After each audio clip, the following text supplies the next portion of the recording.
Hey everyone, thanks for joining me today. I'm really excited. Hopefully there's not too much of a glare off my glasses, but I have some notes. I want to make sure I hit all those points so that we get them, so that I can give you all the information that we can. And this is actually my first live, so woohoo, so excited. So before we begin, I just kind of wanted to introduce myself a little bit. You probably, if you're on my live, you probably are on my Facebook friends and follow me and see me. And I am a mindset coach, so I get to work with people in their blocks, with their minds, with what they're thinking and how they're thinking. And one of the things that I love doing is training and speaking to people about how the subconscious works. So I was speaking this last couple weeks. I had a few different speaking opportunities, and I was trying to find a way to talk about how the subconscious works in a way that is really easily understood. And so as I was pondering, I had these really great PowerPoints and I had everything all planned. And for this, I was in front of a bunch of cancer survivors, and I had woke up that morning and I thought, this is not what I'm supposed to share. And so when I was pondering about what do I share, then this information came to mind. And it's really cool because our subconscious and our mind learns from stories and from pictures and images and symbolism. And I personally, I love symbolism and stories and how we can get so much meaning and dive really deep into the meaning. And then there's layers and layers and layers upon that. So I'm way excited to share with you this program, well, not really a program, but just the information that I was able to download that I don't take credit for at all.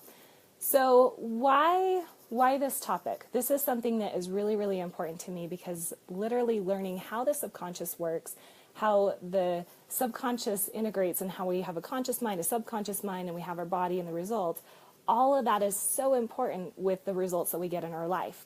So I love this topic. This is something I'm super passionate about.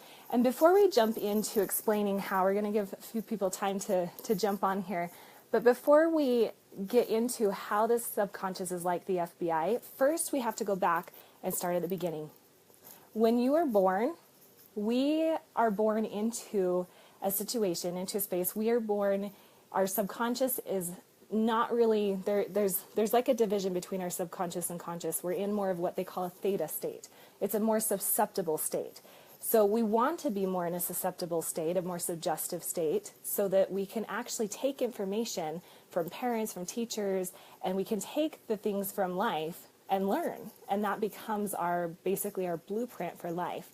And so it's important that we have this and that we're in this space. So we have what's called a neural net. It's all of our neurons, our brain, how everything connects together. And the more that we take experiences in life, the more that that neural net is supported, and it's like a pathway. So the more that you drive down a certain road, and you know this road, you're going to a specific city. If it's the first time you've ever been to that city, at first you're going to be paying attention to everything really carefully, really cautiously. You're going to be really noticing everything, right? Because we have no idea how to get there. Even though we have GPS, we're still going to be paying attention. But the more often that we travel that pathway to go to that city, the more that becomes ingrained, and the more that becomes something second nature. And then you've probably had that experience where you've gone somewhere and then you get there and you're like, I don't even remember the ride.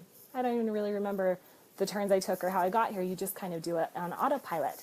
So for that, we have this neural net that all of our subconscious is taking in so much information, and it's filtering it through our experiences. And thank heavens, we do not have to consciously filter our experiences. We do not have to tell our brain to work. We don't have to tell our kidneys how to filter or how to work properly. So it's a really good thing that we have the subconscious that takes care of all that for us, right? So now that we kind of have that basis, and we're born with that subconscious, and we're born with learning experiences, and as we experience that neural net, those connections get stronger, and as those synapses fire, things start to become strong, and it becomes reinforced, and that's what becomes beliefs in our life. So now on to the fun stuff. This is where I get really excited about this stuff. I'm kind of a geek about the subconscious mind and the mind. So we have this neural net, and we're in this more suggestive state as a child We're taking all this information in and we're not filtering it. Our subconscious is filtering it, and our subconscious is not judging anything. It's just taking information, taking our experience, and it filters it via all of our 5 senses. Well, and 6 if you count intuition. So it filters things through our smell, our sight, what we hear, what we taste, what we touch, what we feel, all of our senses. And our subconscious is taking all of this information, filters it through our experiences, and then reacts accordingly, according to how we feel about it and our beliefs and our experiences and what happened to us. Was this a good situation? Was it not? So we have something in our brain called the hypothalamus. Now stay with me here. I know this is a lot of science, and we could go hours and hours and days on training talking about all the little different parts that make this happen. So that's why I'm going to put it into a symbolism to kind of help us understand a little bit deeper of how the mind actually works. So we have a hypothalamus. Now, the hypothalamus is kind of like the director of the FBI. Okay, so the commander has all the plans, our experiences, right? It's got all the experiences of our life. And the commander takes in information from our 5 senses, filters it through our experiences, looks at the plans, looks at all the plans that we have, filters it through and says, okay, this is where we need to take action. This is where we need to follow this lead. You know, we're going down a certain path. And so the commander then spits out plans.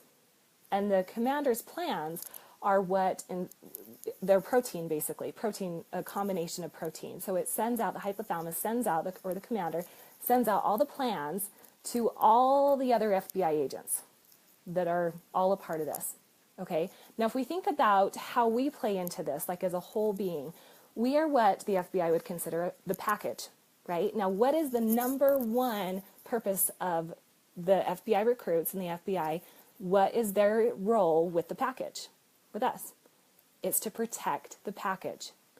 If you don't have a package, what's the point of having the FBI there? Kind of like your bodyguards, right? That are there with you constantly.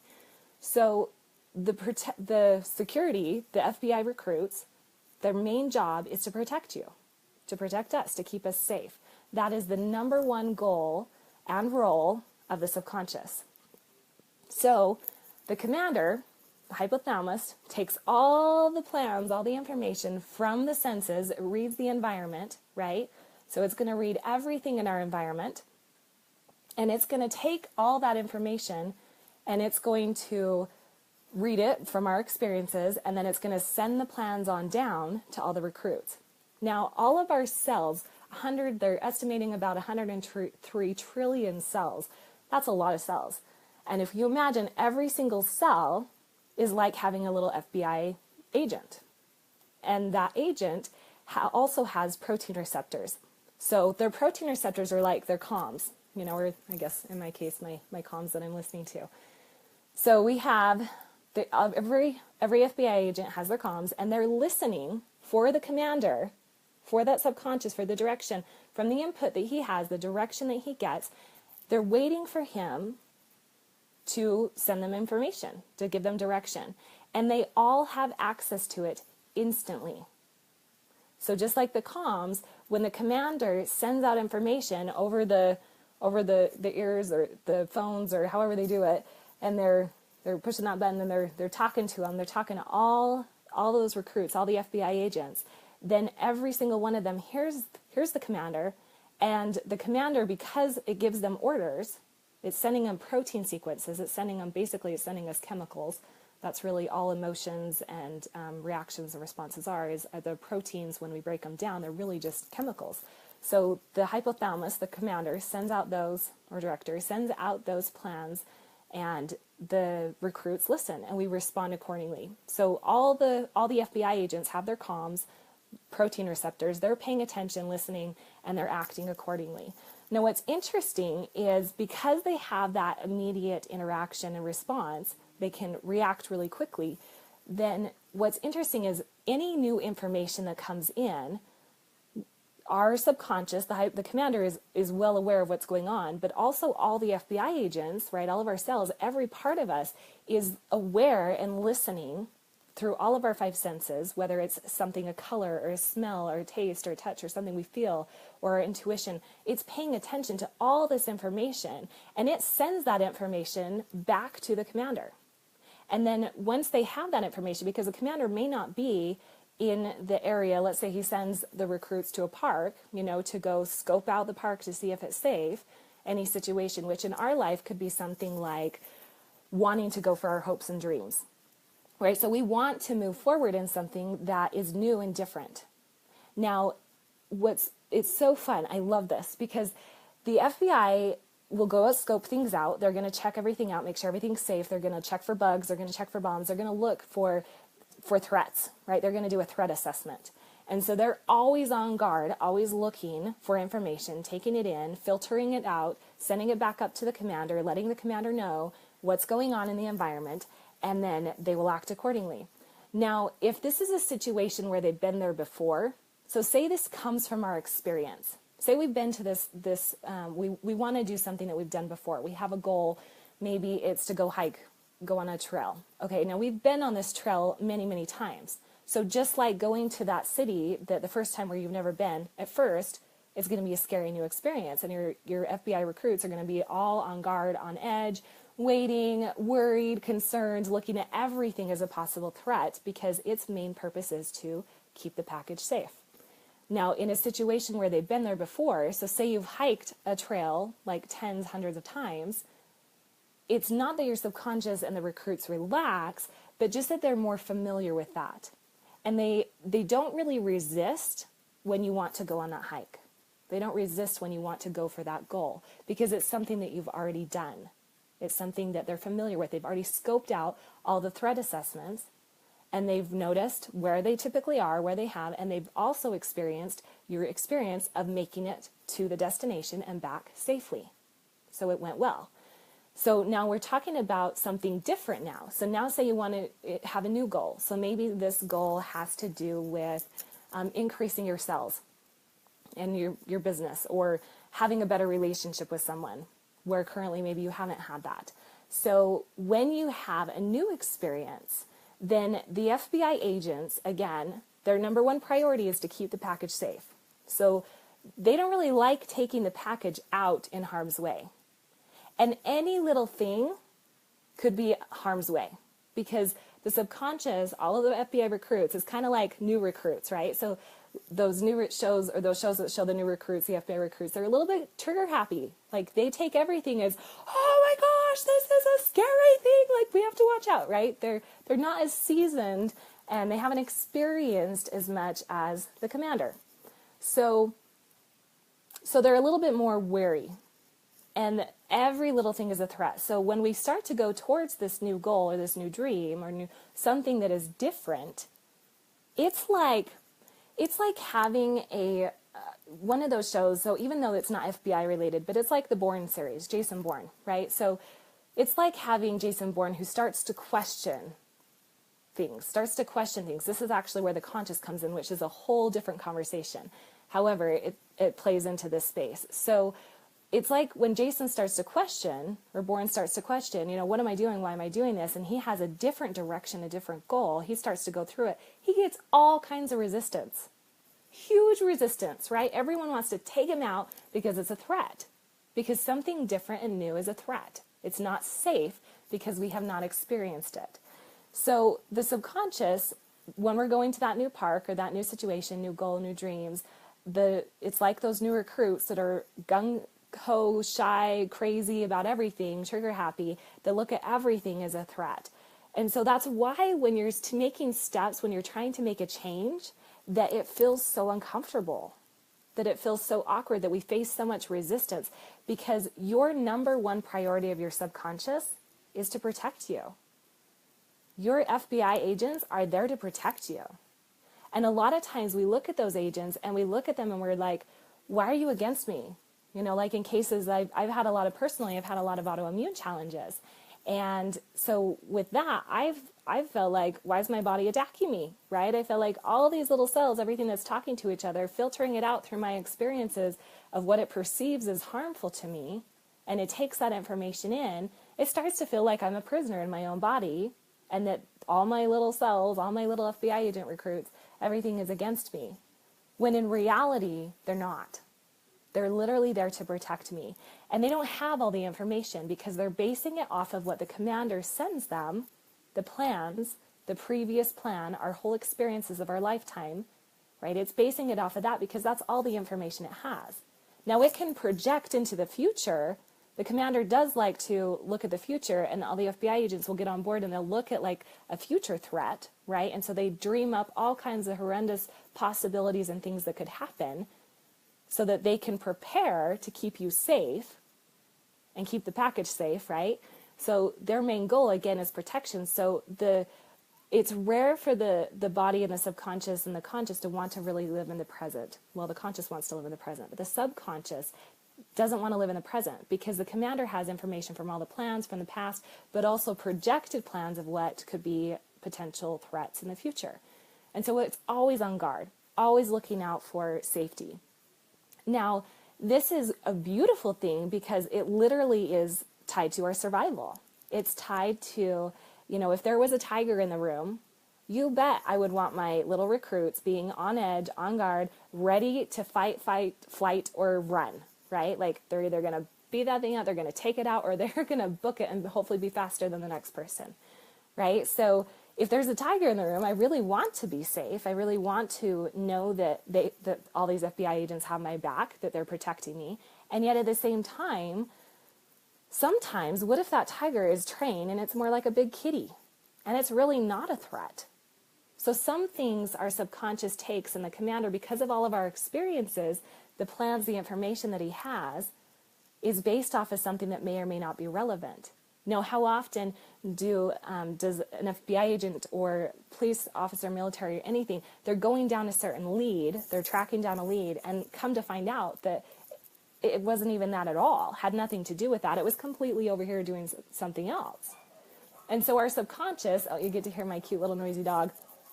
So our subconscious is very, very much like that. So it takes information from our experiences. All of our FBI agents are basing this threat based off of what our experience in the past has been.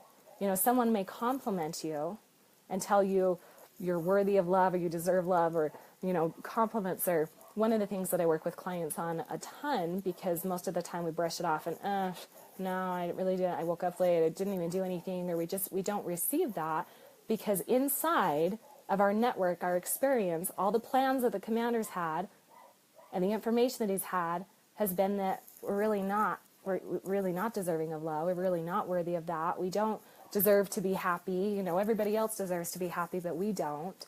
All these experiences, all these beliefs are things that we have experienced that the commander then sees and then continues to send plans accordingly, more proteins, more hormones, more information, sends it to the comms to all the FBI agents, our 100 trillion plus cells.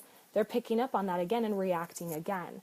So when we interrupt that, when we have like Jason Bourne, and we have somebody that interrupts that, or we bring our conscious mind into it, and we interrupt that pattern, and we start to say, well, what if I could be happy?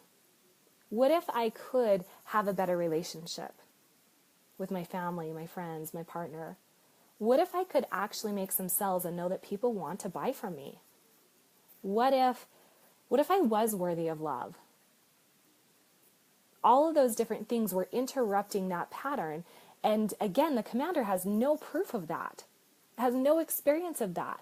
And so it interrupts that and everything that we experience, because when the commander sends out those plans, the FBI agents are acting immediately on that. And the commander continues to send those plans because the feedback that the commander is getting from all the recruits, from all the FBI agents, because based on their experience of our whole lifetime of experience of what we've experienced, all the agents then take that into the experience, into that new hike or park or new dream or new venture or new belief.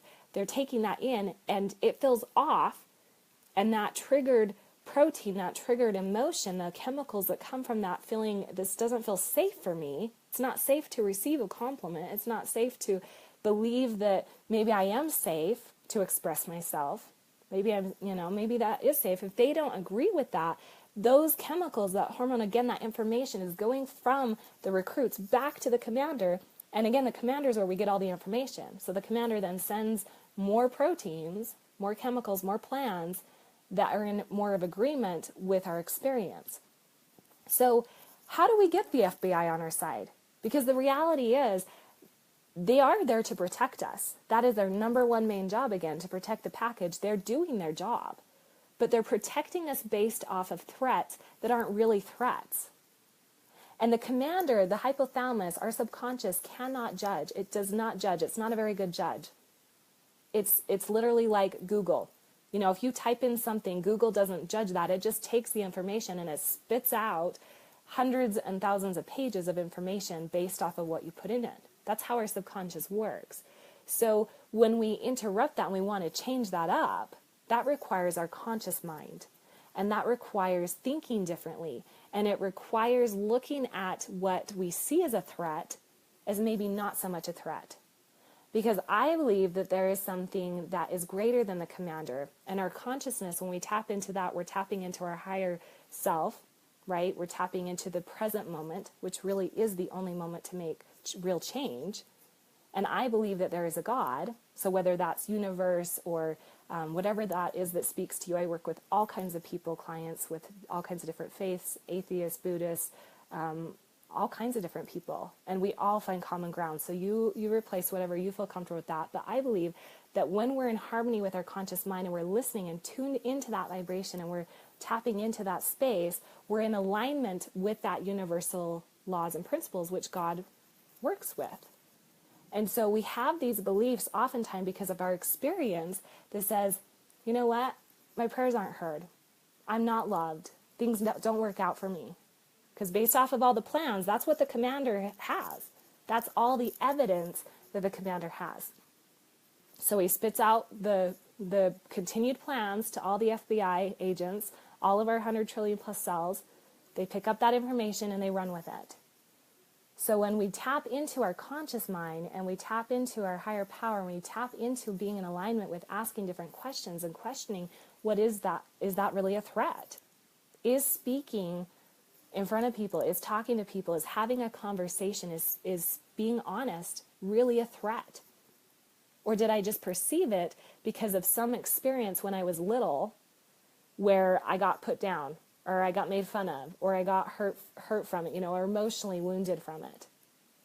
And I'm still carrying that into my present. So we get to have a different conversation with all the FBI agents. We get to have a different conversation with the commander. And the commander has a boss too, right? So the commander's not the end all be all. So when the commander gets new information, then he can run with it. And once the commander has that new information, then we can start to change that. So then the plans that the commander then sends to all the FBI agents then are on board with what it is that really is our truth. That we really can start to embracing a different belief that isn't one that is a perceived threat. Right? So just like that tiger, yes, I want to be aware that that tiger, I need to fight, flight, or run from it. I want to feel like I'm safe and be protected from it. But if that tiger has been trained and I don't know it, but the commander's boss knows it, then the commander's boss can let the commander know that, hey, you know what? Actually, this is a safe experience. And then we can start changing up how the FBI reacts, right? All of our cells react with our experience and create new experiences and new pathways. Because going back again to that new hike, just like where we've been down a path so many times before, we've been down beliefs so many times, I'm not loved, I'm not deserving, I can't be happy, I'll never make any money, I'm barely surviving. All these different beliefs come from that experience of our life and likely our parents' lives and beyond that, and it kind of just gets passed down because that's their experience, so they pass it to us, which we adopt because we're in a susceptible state when we're young and we're in more of that theta suggestive space, right?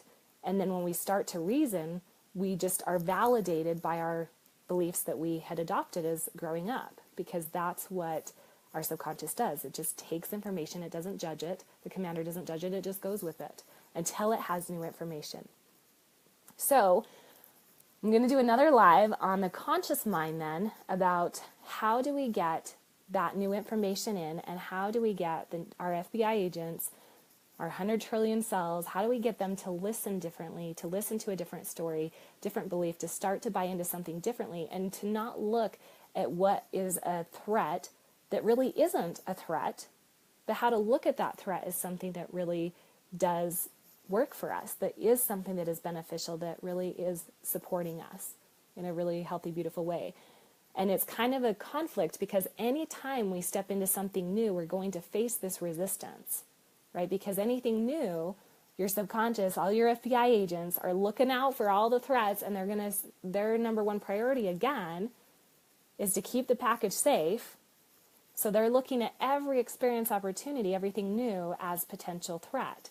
So it's a constant negotiation. It's a constant conscious mindfulness of being aware of what messages we're sending to ourselves and what we're believing and what we're experiencing.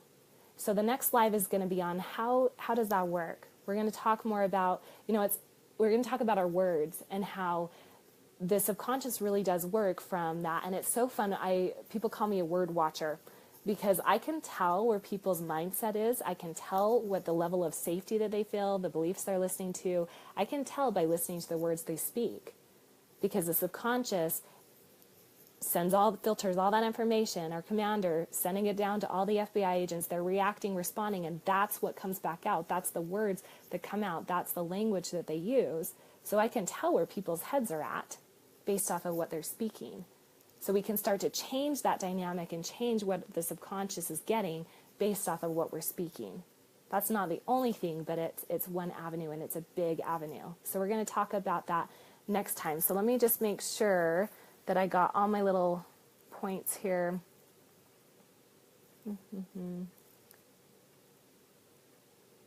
Oh yeah, so the commander could be representing a lot of different things in our life too. So the commander kind of acts like our parents. It could be like our mom or our dad or a teacher or family or boss. The commander is like the people in our head, right? The community that we were raised with. That's the person that we listen to all the time, because the messages that they sent to us and how we perceive them as a threat or not, right? As our subconscious took that as a threat or not, then we respond and react accordingly. So the subconscious will start to listen to what's charged the most.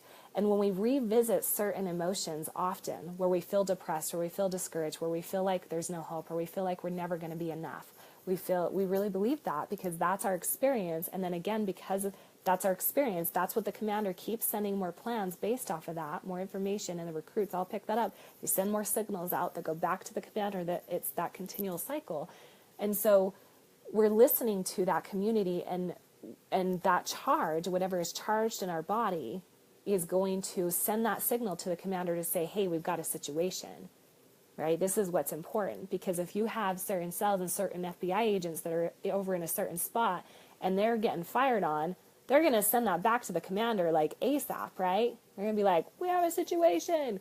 And of course, because that's so charged, because that situation is what demands attention, the commander is going to start spitting out proteins, sending out plans to say, okay, here's what you need to do. You need to fall back, or you need to ramp up, or I'm sending more help. And then your whole body can get more involved in helping out on that situation. Now, a situation could be one of those limiting beliefs. That charged situation could be something like, whoa, someone just paid me a compliment and I don't believe it. And in fact, I feel really threatened and feel unsafe because they just told me that I'm beautiful, or they just told me that I did a great job. And all my experience, all the plans, everything I have says, no, I'm horrible. Like I'm never enough. So if I truly believe I'm never enough and someone tells me, hey, you did awesome. Let me pay for that. Let me, reward you for that. Then those cells, those charged FBI agents over on that side that are picking up that information, sending that chaos, that distress signal back to the commander, and again, just firing off more information and responding accordingly to that. So we want to mix that up. We want to change that. So let me see if there's anything else that I had on my notes that I wanted to touch on.